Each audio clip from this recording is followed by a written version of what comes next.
ဦးလေးထွန်းကတွေးတယ်ပဲပြုတ်တစ်ခုတည်းရောင်းလို့တော့အဆင်မပြေဘူးပဲပြုတ်ကငါတို့မိသားစုစားဝတ်နေရေးကိုဖူလုံပေမဲ့စူးဖို့စောင်းဖို့ကြတော့သူကမစွမ်းဆောင်နိုင်ဘူးဒီတော့ငါဒီအလုပ်တစ်ခုတည်းနဲ့ငါရက်တီလို့မဖြစ်ဘူးနောက်အလုပ်တစ်ခုကိုငါချားရမယ်ဟိုဘက်ရမှာငါတငယ်ချင်းရှိတယ်သူကအရက်ချက်ရောင်းတယ်တော်တော်လေးအဆင်ပြေတယ်လို့ကြားတယ်ငါသူ့ချီကအရက်ချက်တဲ့နေပညာသတ်တင်ပြီးတော့ငါချက်ရောင်းရမယ်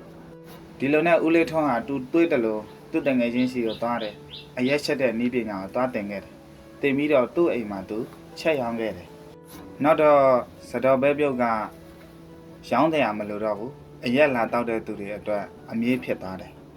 တနေ့ဦးလေးထွန်းအရက်ရောင်းရင်းနဲ့အရက်သမားတယောက်နဲ့စကားများရင်ရိုက်မှုဖြစ်သွားတာ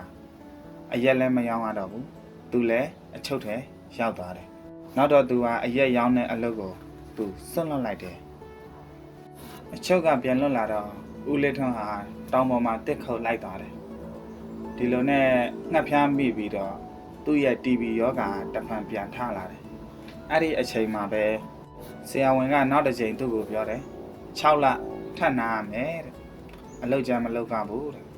ဒီအချိန်မှာဦးလေးထွန်းဘာလုပ်လို့ဘာကမ်းမှမသိတော့အဲ့ဒီအချိန်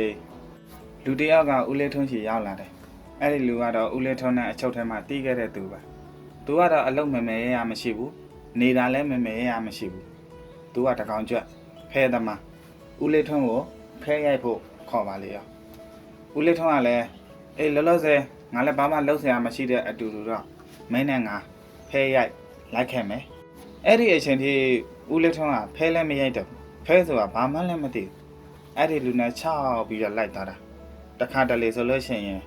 9လ6လကြာမှပြန်ရောက်လာတယ်ဦးလေးထွန်းရဲ့မိန်းမဆိုရင်